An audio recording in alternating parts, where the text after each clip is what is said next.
오늘은 사사기 말씀을 통해 자신들의 욕망을 쫓는 삶이라는 제목으로 은혜를 나누려고 합니다. 제가 어린 시절 여름 성경학교를 이렇게 참석하는데 해마다 빠지지 않는 두 명의 성경 인물이 있었습니다. 바로 다윗과 삼손이었습니다. 소년 다윗은 물맷돌로 엄청난 거인이었던 골리앗을 이렇게 맞춰 죽인 정말 승리한 정말 용사입니다. 저도 다윗의 이야기를 듣고 감동을 받아 뒷동산에서 물맷돌 이렇게 열심히 연습했던 기억이 있습니다. 반면 삼손은 성경이 기록하고 있는 가장 힘이 센 사람입니다. 맨손으로 사자를 찢어 죽일 정도의 놀라운 힘의 소유자가 됩니다. 지금으로 치면 엄청난 괴력의 헐크 정도 되지 않을까 그렇게 생각해 봅니다. 제가 이렇게 자료들을 찾아보니까 어린이부를 섬기는 한국의 두 남자 전도사님을 발견하게 됐는데 두 분이 만든 재미있는 유튜브가 있어서 제가 보게 되었습니다. 삼손과 다윗 누가 더 강할까? 이 아이디어가 기발하지 않습니까? 우리 아이들은 이런 거 이렇게 고민하면서 가잖아. 누가 싸우면 이길까? 저도 예전에 쓸데없이 태권브이와 마징가 제트가 싸우면 누가 이길까? 그런 쓸데없는 고민을 했던 시절이 있었습니다. 정말 하나님 말씀을 우리 다음 세대 자녀들에게 어떻게든 전하려고 부단히 노력하는 우리 교육부 전도사님들을 응원하며 찬사를 보내지 않을 수 없습니다. 우리 교회도 귀한 우리 교육부를 섬기는 목사님들, 또 우리 전수사님들, 우리 선생님들과 우리 발런티어들이 계신데요, 우리 한번 그들을 격려하며 큰 박수로 한번 축복했으면 좋겠습니다. 우리가 사사기를 보면서 깨닫는 것이 무엇입니까? 우리 세대도 중요하지만 우리 다음 세대 가운데 정말 하나님을 경외하며 하나님의 말씀으로 붙들림 받은 믿음의 세대가 일어나게 하여 주옵소서. 그것이 우리의 기도가 아닙니까? 오늘은 특별히 제가 말씀드린 두 명의 용사 중 삼손에 관한 내용이 됩니다. 삼손하면 가장 먼저 떠오르는 것이 초인적인 힘입니다. 삼손은 힘의 대명사가 되었습니다. 여러분들 여행 가방 브랜드 가운데 샘소나잇이라는 그런 브랜드 들어보셨을 것입니다. 이 이름이 삼손이라는 이름에서 나온 이름입니다. 번역하면 삼손의 후예 정도 그렇게 될 것입니다. 자신들의 가방이 삼손의 힘만큼이나 강하다라는 것, 견고하다는 것을 말하기 위한 것입니다. 저는 어렸을 때는 그저 힘이 세다는 이유로 삼손을 좋아했는데요, 자라면서 점점 삼손의 인간적인 모습, 부정적인 모습을 보게 되었습니다. 여러분들 가운데서 삼손과 데릴라라는 그 명작, 예전에 나온 그런 명화를 보신 분들이 계실 것입니다. 1950년도 최고 수익을 올린 블록버스터가 되고요, 아카데미상도 2개나 수상한 명작입니다. 여기서 삼손은 데릴라라는 매혹적인 블레셋 여인에게 유혹에 빠져 초인적인 힘을 잃어버리고 이방인들의 조롱거리가 되고 맙니다. 이제 삼손이란 존재는 세상의 유혹에 빠져 거룩한 삶을 살지 못한 그런 대표적인 인물로 우리에게 기억이 됩니다. 그럼에도 성경은 삼손의 인생을 어떻게 평가합니까? 믿음장이라고 부르는 히브리서 11장에서는 이 삼손을 이렇게 기록합니다. 32절과 33절입니다. 내가 무슨 말을 더하리요? 기드온, 바락, 삼손, 입다, 다윗 및 사무엘과 선지자들의 일을 말하려면 내게 시간이 부족하리로다. 그들은 믿음으로. 우리가 믿음으로 본받아야 될 믿음의 사람들 목록 가운데 삼손이 포함되어 있습니다. 놀랍게도 삼손은 다윗과 사무엘과 함께 믿음의 사람들로 열거됩니다. 믿음의 사람들은 완전한 사람들이 아니었습니다. 그들도 각자 나름대로 연약함이 있었습니다. 그럼에도 하나님 어떤 분이십니까? 우리의 연약함을 사용하여서 그분의 놀라운 구원의 역사를 이루어 가시는 분이십니다. 이것이 오늘 우리가 말씀을 통해 기억해야 되는 키포인트가 됩니다. 우리 말씀의 키포인트, 믿음으로 함께 고백하십니다. 하나님은 우리의 연약함을 통해서도 구원을 이루십니다. 우리가 성경의 관점에서 삼손을 제대로 평가하려면 사사기의 배경을 이해해야 될 필요가 있습니다. 여호수아와 부모 세대는 세상을 떠나기 전 자녀들에게 신앙을 전수해 보려고 부단히 노력했습니다.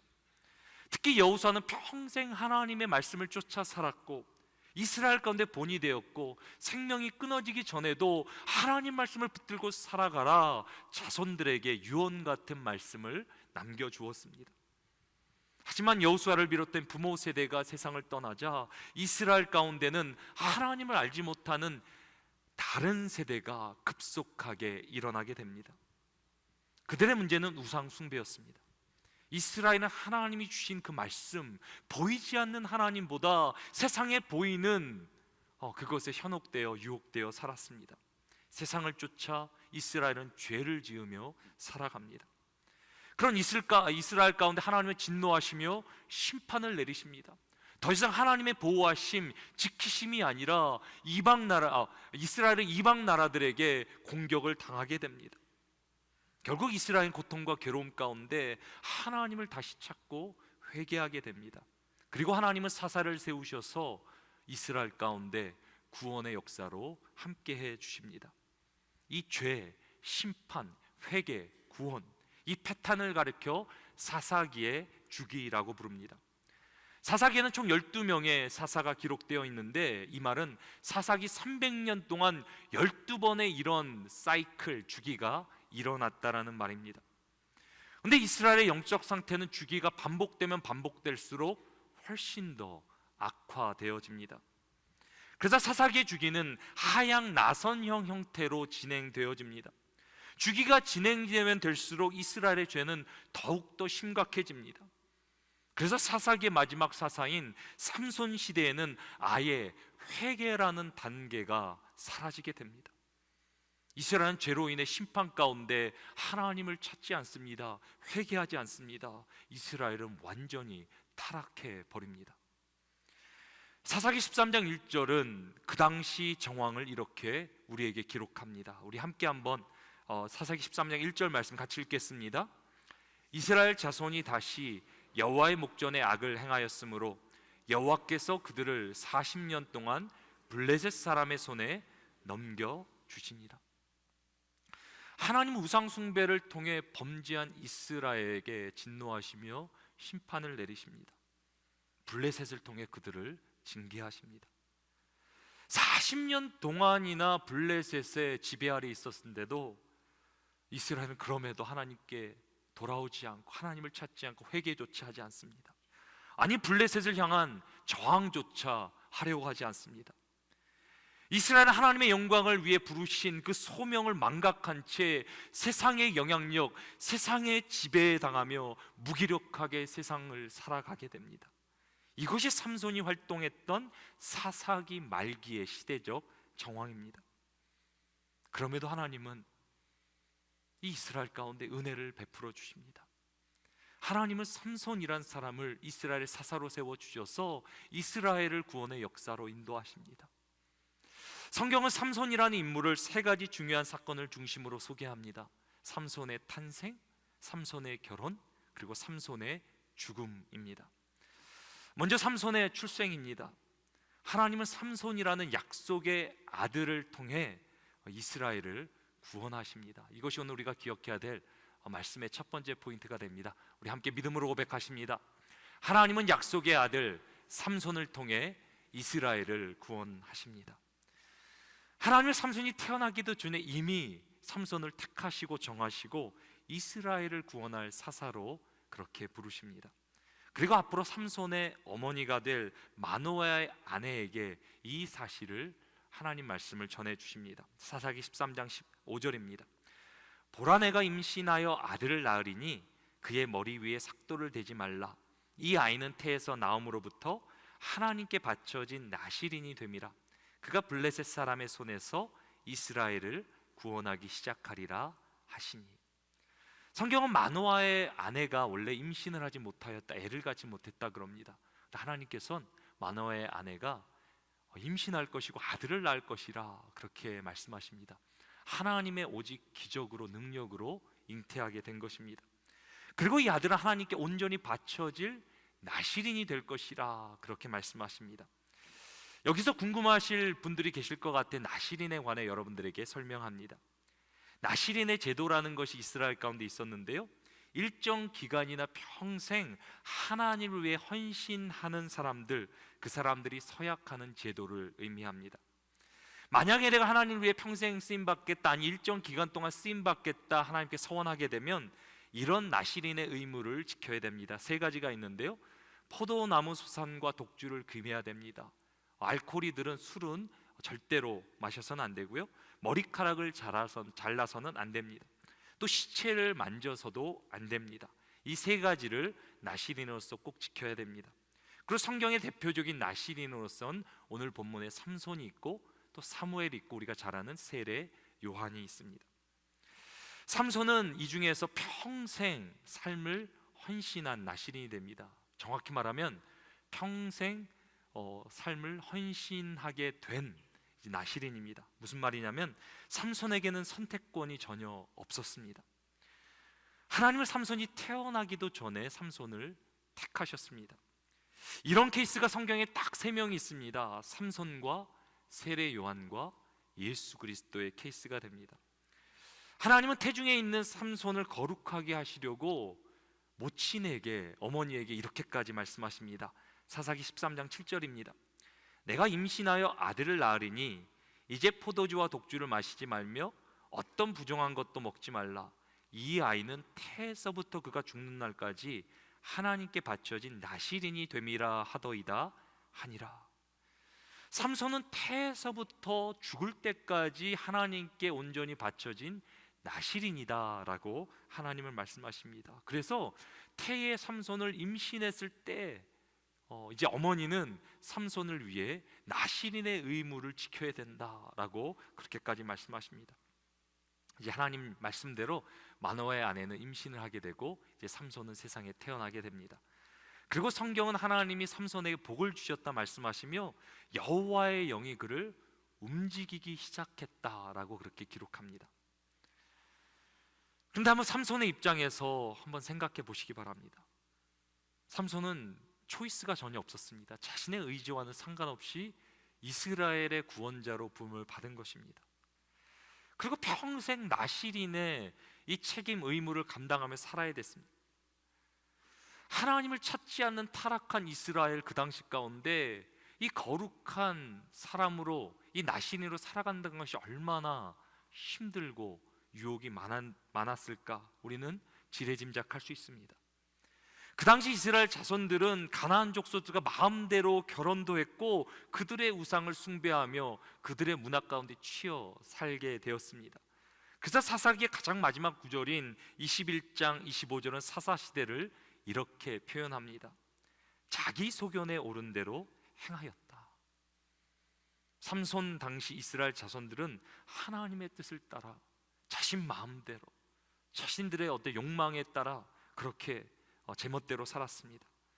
삼손은 그런 영적 암흑 시절 가운데 부르심을 받게 된 것입니다. 얼마나 그 무게가 무거웠겠습니까? 때로 삶이 얼마나 답답했겠습니까? 또 부모 입장에서는 아들이 구원자라 그러는데 나름대로 열심히 키웠지 않겠습니까? 부모로 받았던 부담은 얼마나 컸겠습니까?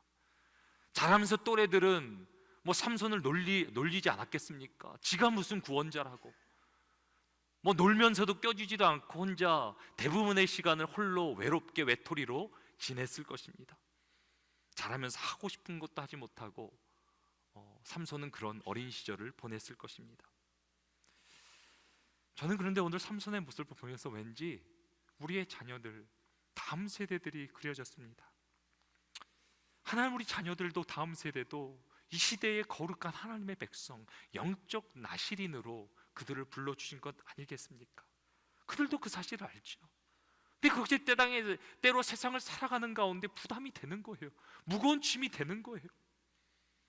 세상의 많은 유혹과 시련 가운데 내가 왜 이 길을 걸어야 되나? 내가 선택한 것도 아닌데 때로는 방황하는 거예요. 이 타락한 세상 가운데 하나님의 자녀로 거룩하게 살아간다는 것 결코 만만한 일은 아닐 것입니다. 그래서 우리가 어떻게 해야 됩니까? 우리 다음 세대를 위해 중보해야 돼요. 기도해야 돼요.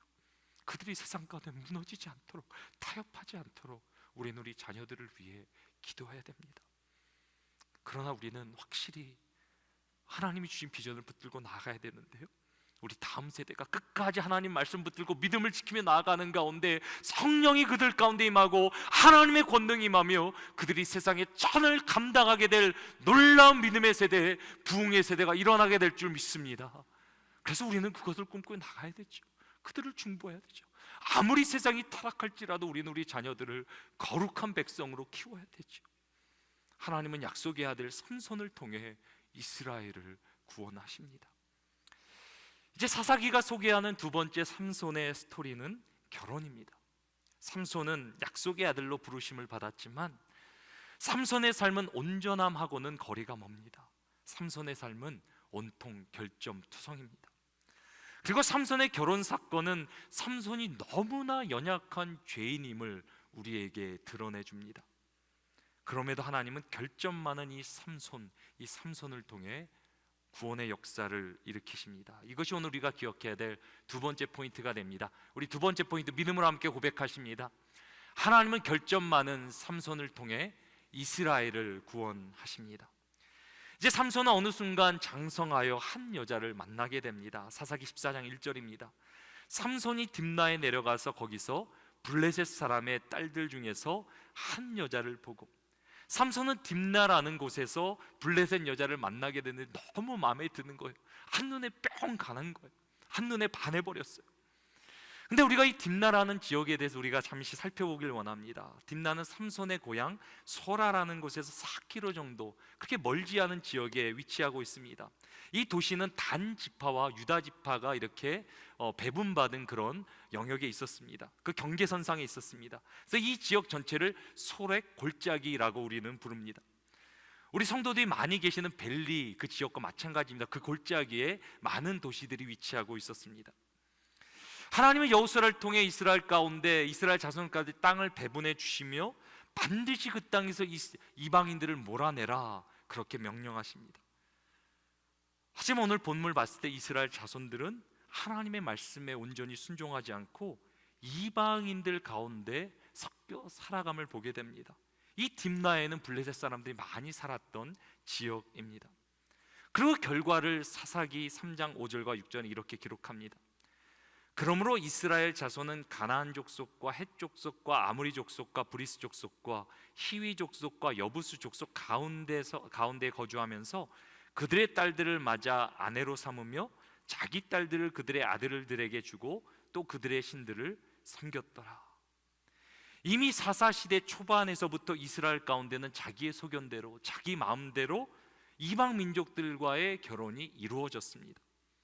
사사시대 말기에 들어와서는 삼손의 때에는 이제 이방 민족과의 결혼이 일반적인 관행처럼 되어 있습니다. 모두가 내 눈에 보이는 대로 원하는 대로 마음대로 그렇게 살아가는 시대가 펼쳐지게 되었습니다. 그래서 엄밀히 따지면 오늘 본문에 삼손이 블레셋 여자와 결혼한다는 것, 그것은 별로 놀라운 일도 아닙니다. 뭐 놀랄 일도 아닙니다. 삼손의 부모도 한두 번 정도 이스라엘 여행과 한번 결혼해 보라라고 권유는 하지만 결국 삼손이 이방 여인과 결혼하는 것을 승낙하게 됩니다. 이 삼손의 선택은 분명히 잘못된 선택이었습니다.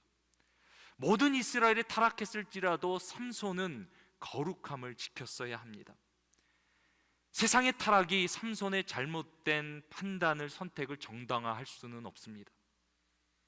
하지만 하나님은 삼손의 결점, 연약함을 통해서도 그분의 구원의 섭리를 이루어 가십니다. 그 사실을 사사기 14장 4절에는 이렇게 기록합니다. 그때 블레셋 사람이 이스라엘을 다스린 까닭에 삼손이 틈을 타서 블레셋 사람을 치려 함이었으나 그의 부모는 이 일이 여호와께로부터 나온 것인 줄을 알지 못하였더라.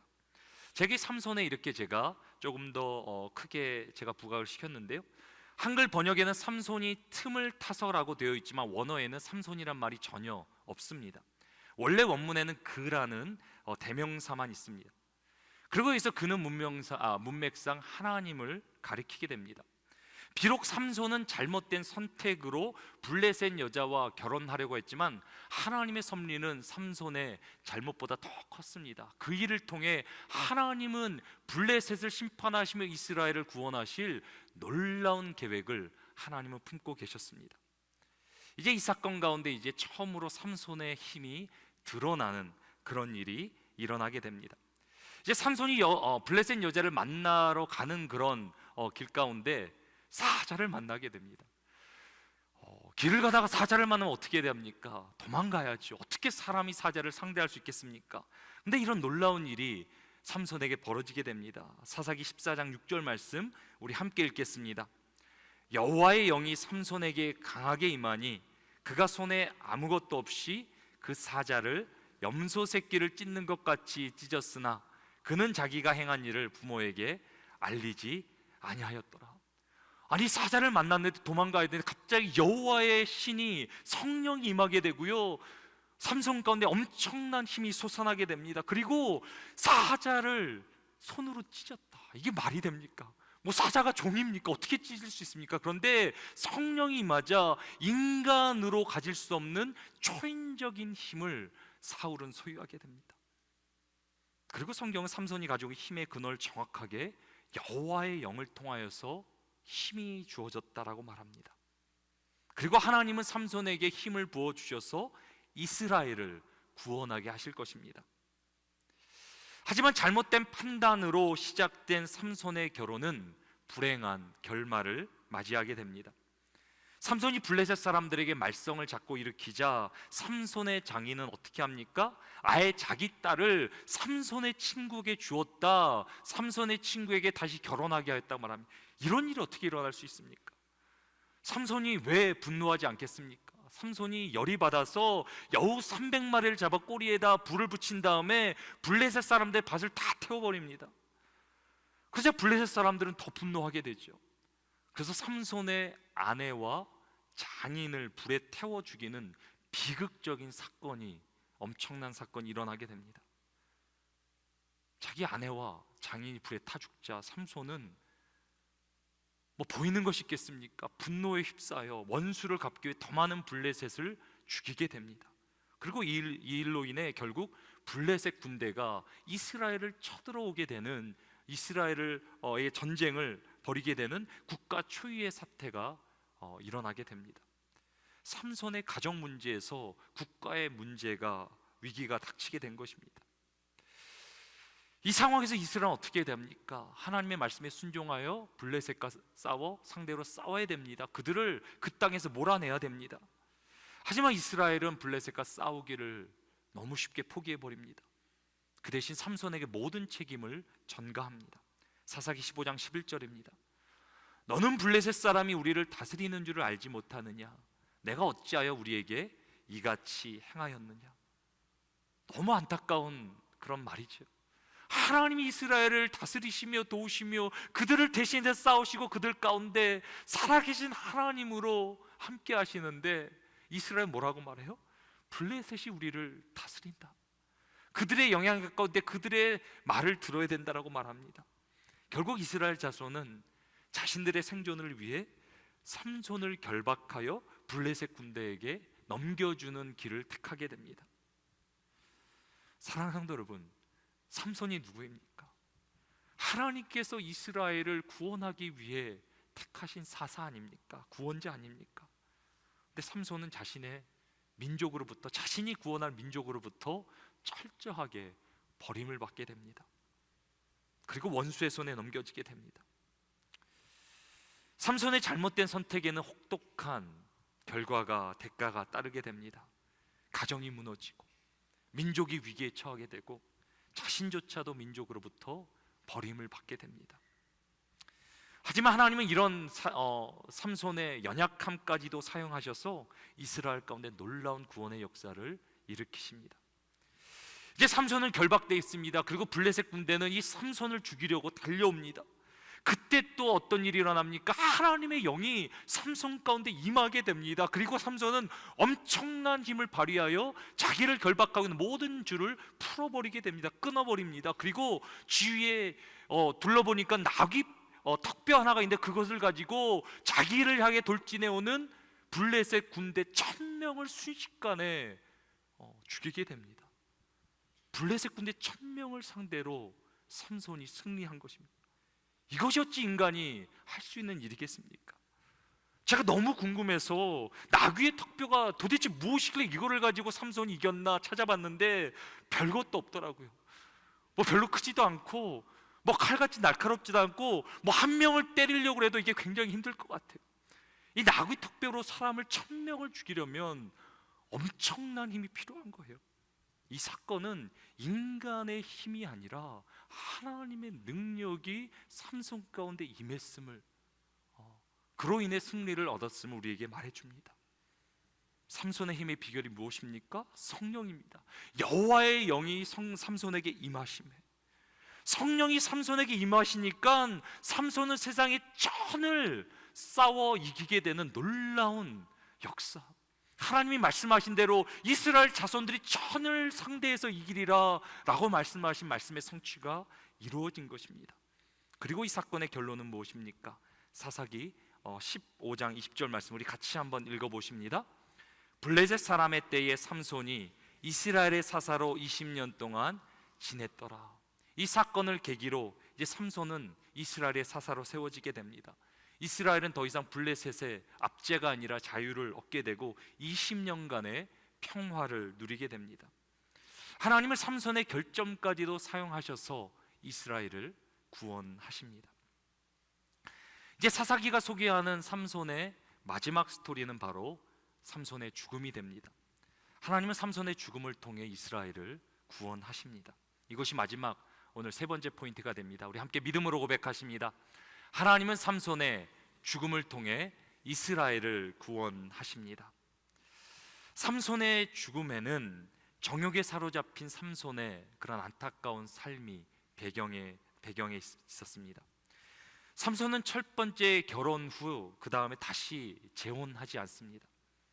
그 대신 자신의 삶을 정욕에 맡겨 비참한 삶을 살아가게 됩니다. 사사기 16장 1절은 이렇게 기록합니다. 삼손이 가사에 가서 거기서 한 기생을 보고 그에게로 들어갔더니, 이제 삼손은 자신의 정욕에 빠져 블레셋 기생의 집을 드나들게 됩니다. 성경에 가사라고 나와 있는 지역은 지금 우리가 흔히 듣게 되는 팔레스타인의 가자 지구, 그 지역을 말합니다. 블레셋의 가장 핵심 지역, 중심 지역입니다. 삼손은 아직도 첫째 아내를 그리워했는지 모릅니다. 아니면 자신의 과거의 상처와 정욕에서 헤어나지 못했는지도 모릅니다. 결국 블레셋의 가장 핵심 지역에 가서 그곳에 있는 기생집에 드나들게 됩니다. 그리고 나중에는 결국 소렉 골짜기로 자기 고향으로 돌아와 우리가 잘 아는 블레셋 여자 드릴라를 만나 사랑하게 됩니다.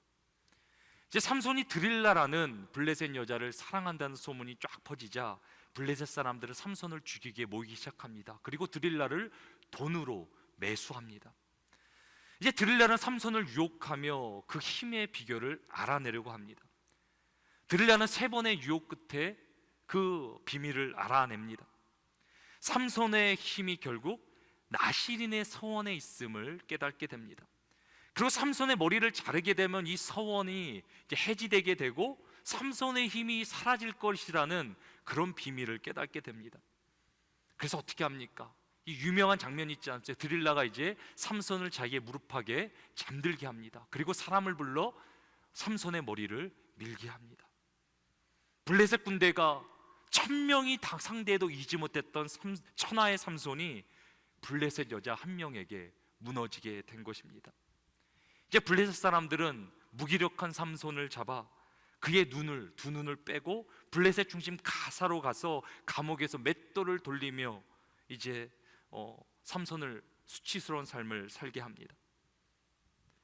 하나님의 영광을 위해 택함 받고 태어난 삼손이 자신의 정욕을 이기지 못해, 자신의 상처를 이기지 못해 비참한 꼴이 되어버린 것입니다.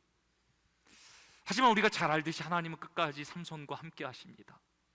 끝까지 나신인으로 삼손을 부르시며 하나님께서는 삼손 가운데 은혜를 베풀어 주십니다. 블레셋 신 다곤에게 제사를 드리는 날, 블레셋 사람들은 삼손을 조롱하기 위해 신전에 불러들여 두 기둥 사이에 세웁니다. 그리고 삼손에게 재령을 필요로 하며 삼손을 조롱합니다. 그런데 그때 삼손이 어떻게 합니까? 그때 하나님 앞에 회개하며 돌아와 다시 한번 하나님 힘을 주시면 내가 이 원수 블레셋을 죽이겠나이다. 그렇게 하나님 앞에 간절히 기도합니다. 사사기 16장 28절 말씀 우리 함께 읽겠습니다. 삼손이 여호와께 부르짖어 이르되 주 여호와여 구하옵나니 나를 생각하옵소서. 하나님이여 구하옵나니 이번만 나를 강하게 하사 나의 두 눈을 뺀 블레셋 사람에게 원수를 단번에 갚게 하옵소서 하고, 아무런 소망이 보이지 않고 도와주지도 않고 사람들에게 버림받고 이제는 하나님밖에 구할 곳 없어 하나님을 찾아갑니다. 하나님께 회개하며 하나님께 간절히 간구하는 가운데 하나님이 어떻게 하십니까? 다시 한번 그에게 하나님의 영을 부어주시사 이전까지 가지지 못했던 엄청난 힘을 발휘하게 함으로 이제 삼손은 힘을 다해 다곤 신전에 기둥을 무너뜨리게 됩니다. 그리고 신전 안에 있던 사람들은 모두 다 깔려 죽이게 됩니다. 그리고 성경은 살아생전 삼손이 죽였던 사람보다, 블레셋 사람보다 이때 죽었던 사람이 더 많았다라고 성경은 그렇게 기록합니다. 하나님은 삼손의 간절한 기도를 들어주시고 그의 죽음을 통해 이스라엘을 블레셋에서 구원하십니다. 하나님은 삼손을 이스라엘의 구원자로 부르셨건만 삼손은 정욕을 이기지 못하고 실패한 인생을 살아갑니다. 그럼에도 하나님은 삼손의 연약함까지도 사용하셔서 하나님의 놀라운 구원의 역사를 이스라엘 가운데 보여주십니다. 더 나아가 마지막 정말 그 순간 하나님을 간절히 찾았더니 어떻게 하십니까? 삼손을 믿음의 사람의 반열에까지 포함시켜 주시는 놀라운 은혜를 베풀어 주십니다. 이 사사기의 삼손은 우리로 장차 오실 구원자를 기대하게 합니다. 바로 예수 그리스도이십니다. 예수 그리스도는 세상을 구원하실 약속의 아들로 세상에 오셨습니다.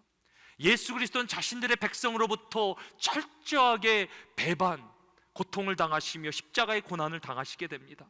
하지만 예수 그리스도는 삼손과는 달리 하나님의 뜻을 온전하게 이루시며 십자가의 죽음을 통해 자신의 희생을 통해 우리의 구원을 완전하게 성취하십니다. 삼손은 실패한 구원자였지만 우리 구주 예수 그리스도는 완전한 구원자로 세상 가운데 오십니다. 이제 오늘 말씀을 생각하시면서 금주의 크라이스트 커넥션 우리 같이 한번 읽어보겠습니다. 삼손의 몰락은 자신의 정욕과 교만, 불순종의 결과였지만 하나님께서는 그의 죽음을 통해 하나님의 백성을 원수로부터 구출하는 데 사용하셨습니다. 반대로 예수님의 죽음은 그분의 겸손과 완전한 순종의 결과였으며 하나님은 그분의 죽음을 통해 사람들을 죄에서 구원하셨습니다. 아멘. 이제 말씀을 가지고 이제 이번 한 주 우리가 적용해야 될 두 가지만 제가 여러분들과 나누기를 원합니다. 첫 번째, 우리는 우리에게 주신 은사를 하나님의 영광을 위해 사용해야 됩니다. 하나님은 우리를 거룩한 백성으로 부르십니다. 그리고 우리 가운데 성령을 부어주셔서 하나님의 거룩한 은사를 부어주십니다. 예수 그리스도를 믿는다면 하나님께서 반드시 여러분들에게 은사를 주셨습니다. 여러분들은 그 은사가 무엇인지 아십니까? 어떤 분들에게는 사랑의 은사가 있고, 또 하나님께서 남들에게 주지 않은 물질의 은사가 있고, 다른 사람 돕는 은사, 또 치유의 은사, 각양다양한 은사를 하나님께서는 우리에게 주십니다. 여러분 가운데 단 한 명도 그 은사를 하나님이 주시지 않은 분은 없습니다. 여러분들 그 은사가 무엇인지 아십니까? 더 나아가 우리에게 주어진 모든 것이 하나님의 은혜 아니겠습니까? 그렇다면 우리가 어떻게 해야 됩니까? 그래서 하나님의 은혜로 깨닫고 이제는 하나님의 영광을 위해 사용해야 됩니다. 하나님께서는 삼손에게 놀라운 그 은사를 부어주셨건만 그 은사를 삼손은 자신을 위해, 자신의 정욕을 위해 살아가는 삶을 살아갑니다. 우리도 혹시 우리의 은사, 우리의 것을 가지고 세상의 것을 쫓아가는 삶을 살아가고 있는 건 아닙니까? 그렇다면 우리는 돌이키고 회개하여 이제는 우리의 삶을 주께 드려야 됩니다. 이번 한 주간 여러분들이 생각해 보시기 바랍니다. 또 여러분 구역에서 함께 나눠보시기 바랍니다. 나에게 주신 하나님의 은사는 무엇인가? 잘 보이지 않는다면 옆에 사람을 물어보세요. 내가 잘하는 게 무엇인가? 그리고 그것을 가지고 하나님의 영광을 한번 써보세요. 하나님께서 얼마나 기뻐하시며 영광 받으시겠습니까? 정말 이번 한 주 정말 우리가 하나님을 영화롭게 하는 삶을 살았으면 좋겠는데요, 하나님은 우리를 예수 그리스도의 몸이라 불러주십니다. 우리에게는 각양 다양한 은사를 주셔서 주님의 몸된 거룩한 영광스러운 몸을 이루라 말씀하십니다. 그래서 여러분들 한 분 한 분은 너무나 소중한 예수 그리스도의 몸을 이루고 있는 것입니다. 여러분들이 그 역할을 감당하지 않으면 예수 그리스도의 영광스러운 모습이 세상에 온전하게 드러날 수 없는 것입니다. 제가 여러분들의 권면드립니다. 여러분들의 은사를 주님의 영광에 사용하시기 바랍니다. 그럴 때 우리 충현 선교교회가 이 땅에 하나님의 놀라운 영광으로 나아가게 될 줄로 믿습니다. 두 번째로는 우리의 삶의 문제를 하나님께 맡기며 기도해야 됩니다. 제가 삼손의 스토리를 제가 깊이 묵상하는데 마음 가운데 이런 연민의 마음이 들었습니다. 얼마나 힘들었을까? 하나님의 사람으로 타락한 세상 가운데 살아가기 위해 얼마나 힘들었을까? 또 세상으로 받았던 상처, 가족으로 받았던 상처, 그것을 자신의 힘으로 모든 걸 감당하려고 그래 무너질 수밖에 없죠. 자신의 정욕에 자신이 휩싸일 수밖에 없죠. 때로 우리도 그런 인생을 살아가는 거 아닙니까? 세상에 받은 상처, 세상의 문제를 나 혼자의 힘으로 해결해 보려고 지금도 이렇게 삼손처럼 살아가는 거 아닙니까? 그러면 무너질 수밖에 없어요. 세상에도 빠질 수밖에 없어요. 삼손은 어떻게 했어야 됩니까? 자신의 상처, 고통, 외로움, 죽게 가지고 나갔어야 돼요. 삼손의 생애에 2번 하나님께 부르짖은 적이 있어요. 블레 1000명을 이렇게 상대로 싸우고 나서 목이 너무 갈급해서 죽을 것 같아. 하나님 물을 달라고 기도할 때 하나님께 물을 내어주세요. 그리고 마지막 아무런 소망이 없어 다곤 신전에서 하나님께 부르짖었을 때 하나님께서는 힘을 베풀어 주세요. 2번 부르짖었는데 2번 다 하나님 만나 주셔서 삼손 가운데 놀라운 역사로 은혜로 함께 해주세요. 무슨 말입니까? 하나님께서 우리를 눈동자같이 시키며 우리가 정말 작은 신음 가운데 하나님께 나아갈 때도 하나님은 우리의 기도에 응답하신다는 말씀입니다. 우리는 세상의 고아가 아닙니다. 하나님께서 우리 아버지가 되신다. 힘들고 어려울 때 나를 의지하라, 내 앞에 나오라, 기도하라 말씀하십니다. 그래 세상에 구걸하며 세상 가운데 나의 힘을 의지하는 인생이 아니라 하나님께 나아갈 때 하나님께서 우리의 심령을 회복해 주시고 우리의 삶을 붙들어 주시고 회복해 주시고 하나님의 영광으로 살 수 있도록 우리를 붙들어 주실 줄로 믿습니다. 그래서 이번 한 주간 여러분들 삶 가운데 힘들고 어려운 일이 있다면, 내 안에 내가 해결할 수 없는 고통과 그런 고난이 있다면, 상처가 있다면 하나님 앞에 나가시기 바랍니다. 하나님께서 반드시 여러분들을 만나주시고 만져주시고 치유와 회복으로 함께 하실 줄로 믿습니다. 이 말씀을 붙들고 한 주를 올려드리며 이제 로마서 12장 1절의 말씀으로 헌신으로 우리 같이 한번 나아갔으면 좋겠습니다. 우리 함께 믿음으로 로마서 12장 1절 말씀 함께 선포하십니다. 그러므로 형제들아, 내가 하나님의 모든 자비하심으로 너희를 권하노니 너희 몸을 하나님이 기뻐하시는 거룩한 산 제물로 드리라. 이는 너희가 드릴 영적 예배니라. 아멘. 한 주간의 삶이 하나님 기뻐하시는 영적 예배가 되어 우리를 통해 세상이 하나님을 보게 되는 거룩한 삶을 살게 되기를 주님의 이름으로 축원합니다.